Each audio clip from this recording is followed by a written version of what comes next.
Hello friend, स्वागत करते हैं आपका अपने यूट्यूब चैनल एसएस स्टडी में। तो रोज की तरह आज फिर से नए टॉपिक के साथ हाजिर हैं और आज का हमारा टॉपिक है जो सेशन चल रहा था हमारा झारखंड भूगोल से रिलेटेड। आज हम चौथा संस्करण लेके आए हैं। तो सबसे पहले उन फ्रेंड से रिक्वेस्ट है कि जो हमारे चैनल को आज पहली बार विजिट कर रहे हैं उनसे रिक्वेस्ट है कि चैनल को सब्सक्राइब कर लें और वीडियो को ज्यादा से ज्यादा लाइक और शेयर करें। तो फ्रेंड, झारखंड राज्य स्तरीय परीक्षा में जितने भी परीक्षा होते हैं उससे रिलेटेड हम क्लास प्रोवाइड करवाते रहते हैं, तो आप चैनल में बने रहें।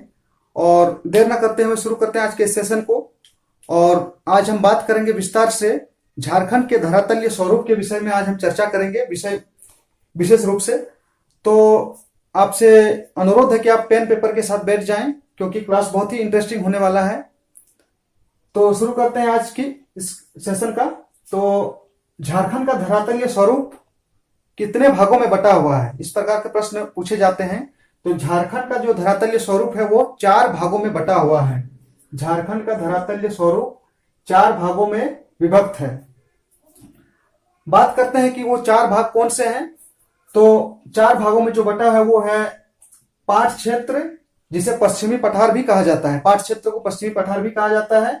उसके बाद दूसरा नंबर में आता है रांची का पठार। रांची का पठार। उसके बाद तीसरे नंबर पर आता है हजारीबाग का पठार। और हजारीबाग पठार को 2 भागों में बांटा गया है, ऊपरी हजारीबाग तथा निचली या बाह्य हजारीबाग। बात करते हैं चौथे नंबर पे। तो चौथे नंबर पर आता है निचली नदी घाटी एवं मैदानी क्षेत्र। यह चौथे नंबर पर आता है। 4 धरातलीय समूह पर झारखंड को बांटा गया है जो इस प्रकार है। अब हम टॉपिक वाइज बात करेंगे कि किस क्षेत्र में किस चीज की विशेषता है, इस विषय में हम चर्चा करेंगे। तो बात करें पाट क्षेत्र की, जिसे पश्चिमी पठार भी कहा जाता है। झारखंड का यह सबसे ऊंचा भूभाग है। इसे आप नोट डाउन कर ले कि झारखंड का सबसे ऊंचा भाग, यह प्रश्न भी पूछा जा सकता है या पूछा जा चुका है मुझे लगता है कि झारखंड का सबसे ऊंचा भूभाग कौन सा है। तो पश्चिमी पठार यानी पाट क्षेत्र सबसे ऊंचा भूभाग है। और पाट क्षेत्र का अर्थ क्या होता है? समतल जमीन। इसे भी नोट डाउन करें। पाट क्षेत्र का अर्थ है समतल जमीन, जिसकी औसतन ऊंचाई 900 से 1100 मीटर है, जिसे हम प्रीवियस सेशन में प्रीवियस क्लास में करा चुके हैं। आप डिस्क्रिप्शन में जाकर देख सकते हैं। दूसरे नंबर पर जो आता है वह है रांची का पठार।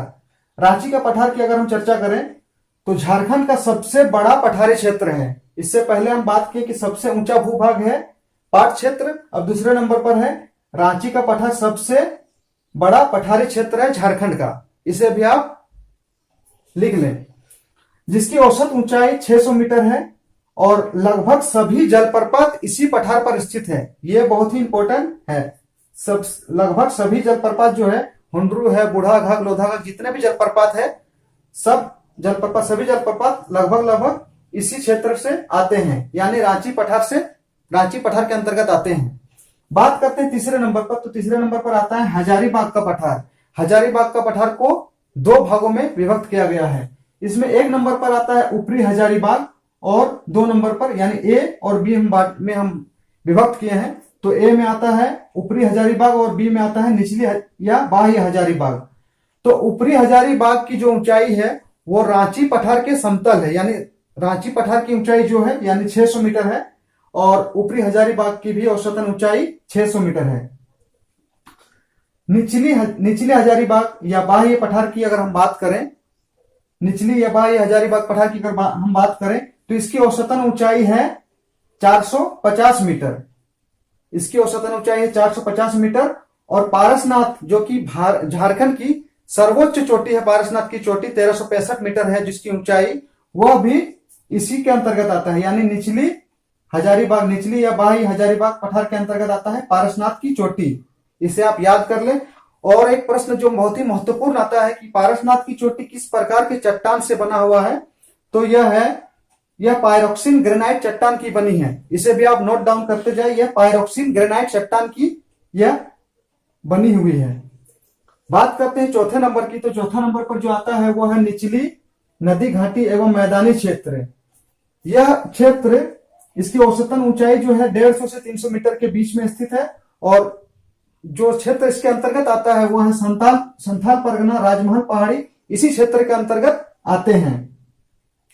और एक चीज जो कि बहुत ही इंपॉर्टेंट है, पूछा जाता है परीक्षा में, इसे हम हल्का मैप करके बना दिए हैं कि टोंगरी और डोंगरी क्या है।